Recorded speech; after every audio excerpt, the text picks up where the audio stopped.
Let's talk about Tank, Teofimo, Ryan Garcia, and Devin Haney. These are the four boxers that everybody compares one another to. They compare all of these four boxers. There's some others like Chris Colbert and some other ones that's like right there straddling, Shakir Stevenson. But I'm talking about pretty much the ones that are in 135 and the ones that are popular at 135. So that would be those four that I named. So let's talk about them. All of these dudes campaign at 135, hot division, with the exception of Javante Tank Davis, and he straddles between 130 and 135. But the other three, they're strictly 135ers. So let's talk about what have these dudes accomplished as of yet, and who's the most accomplished out of these guys. They're still young. They have a lot to offer. There's a lot of things that is bothering me when it comes to the way some of these dudes are moving. But I'll just jump into it real quick. Let's chop it up. So let's talk about Tank Davis real quick. He's straddles between 130 and 135. What's next for Tank? Well, he should be right now fighting pretty decent, or he should be fighting the people that's in his echelon of fighters by now. There's no exception. There should be no more Gamboas, nothing. He should be fighting dudes that's up there, like Oscar Valdez, Miguel Burchell, Teofimo Lopez, Devin Haney. He should be fighting these dudes. And Floyd, Floyd's moving him the way he wants. I trust Floyd to be a smart dude, man. Floyd moved the way he was moved in his career, and look how he set himself up. But the problem is, though, the difference is Floyd is he's more thinking about moving him money-wise than legacy-wise, it seems like, because when Floyd was his age, man, Floyd was fighting much better competition than Tank was, hands down. So I really don't understand, does Floyd see something in Tank that he doesn't have confidence in him? The same thing he saw in himself when he was Tank's age? I don't know. But it's clear that he's Tank right now, they have Tank Davis in this he's stuck in this little bubble that he got to get out of that, man. They have to get him out of that bubble, bro. Because he needs to step up his competition, plain and simple. And there's talks of him already, like I said, like I just got through saying, he's announcing his next fight soon, but he's just giving vague hints as to who he's fighting. Nobody knows exactly who it is, but for certain, he said it's nobody at 130, 135. Right there, that bothered me. Because I'm like, what do you mean it's not anybody at 130, 135? We got all these fighters at 130, 135. You should be campaigning to fight these dudes. So there's lots of talks going on. They're saying that his possible next opponent could be Gary Russell Jr. It's a good fight. It's a good fight for Tank. I don't really see, because more than likely Tank is not going to move down to 126. They're probably going to fight at some kind of a catch weight, or I mean, if Gary Russell ain't moving up to 130 to 135, then that's who he's going to fight. Or could he be fighting somebody at 140? Mario Barrios was another name that was thrown out there, but I don't see Tank going up to 140 either. At least not now. So that would probably be at a catch weight, maybe 138 or something like that, 137. If he fights Gary Russell, that'll probably be at another catch weight. That'll probably be 128 or something like that, 127, 129, 128, somewhere in that. But I don't understand why Tank would go down. I don't understand what's the benefit of him going down to fight a Gary Russell. I mean, he wants to be featherweight champion down there? He wants to take the WBC? Or is it going to just be a fight just to fight? Or is it going to be he's going to go take the belt? So when he wants to be a champion 126, I don't understand. I don't see the point in that when you got all these dudes and you're at 135 right there. Even 130 has some fighters there, but I'm talking about why aren't you fighting anybody at 135?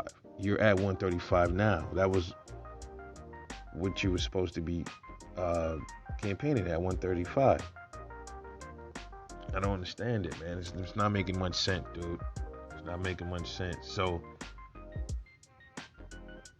I don't know. We don't know who exactly Tank Davis' next fight is, but he needs to step it up. And right now, he hasn't really done much. He's not proven yet. He's not proven at all yet. And if he fights Gary Russell Jr., that still ain't showing that he's proven if he wins. Gary Russell's smaller. It's a chance that he probably can knock out. He more than likely might knock Gary Russell out. Maybe. Gary Russell might give him some problems with his moving and his speed, though. I doubt it, but we'll have to see. Gary Russell's a dog in his own sense, so it's not going to be like the Leo Santa Cruz fight. I guarantee you that's not going to be as easy as Tank or Floyd might think.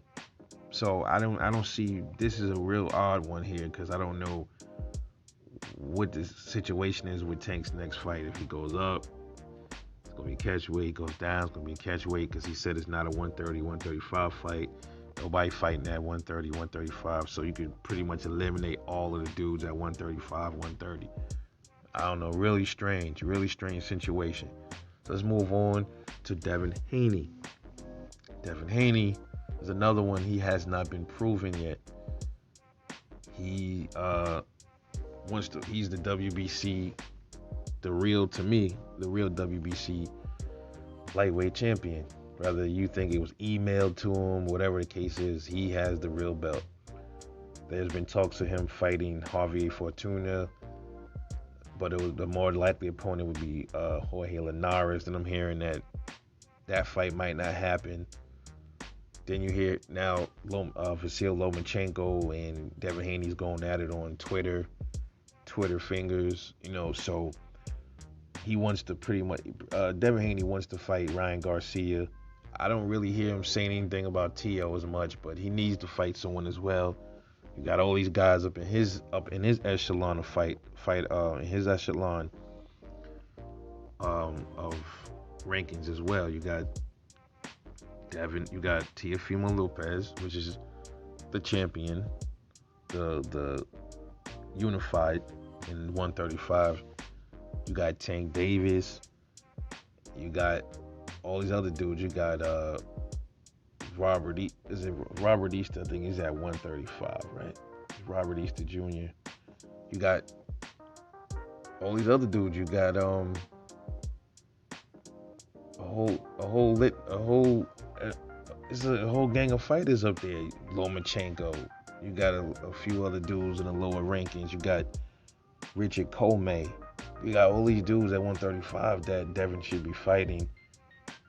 And I'm not sure if dudes are running from him. There's a lot of people saying that people are running from Devin Haney.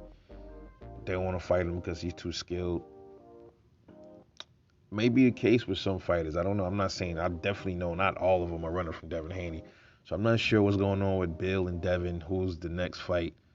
This is another fighter that we have a question mark over who he's definitely fighting next. I haven't seen anything saying, okay, this is who Devin Haney's fighting next. I mean, I'd like to see that, man. I mean, after Gamboa, it should have been already some fights lined up, ready to go for this kid, man. So he's another one has not been proven. Him or Tank Davis haven't been proven yet. So let's move on to Ryan Garcia. This dude he's something else, man. I'm not sure what to really think of him at this point. I like the kid. I like his fighting style. He's a good boxer, good power. Some flaws that got to be fixed and corrected. But the way he's moving is really is weird. I'm not really liking the way he's moving. He's clout chasing off Tank Davis, clout chasing off of Manny Pacquiao. First, he wants to fight an exhibition with Manny Pacquiao. You got all these dudes in your division. Like I said, Devin Haney, you got Tank Davis, you got Teofimo Lopez, Richard Comey. Ryan Garcia is supposed to be fighting Javier Fortuna next. Decent scrap, but I see him beating Javier Fortuna as well. He's not disciplined enough to beat Ryan Garcia. He got some good power, puncher's chance, but skill wise, no, he's no match for Ryan Garcia. So another fighter he should be fighting. Luke Campbell was a good scrap for Ryan Garcia. He's the first guy to put Ryan Garcia down. So he had a bit of a learning curve. He had some adversity he had to face in that fight, and he pulled through. Luke Campbell is not really a dog. So, but that was definitely a step-up fight for Ryan Garcia. So Ryan Garcia is technically more proven than Devin Haney and Gervonta Tank Davis. So he's the more proven out of those two, absolutely. But he still needs better fights as well. He needs to step it up and stop playing games in the division, man. Take on the best of the best.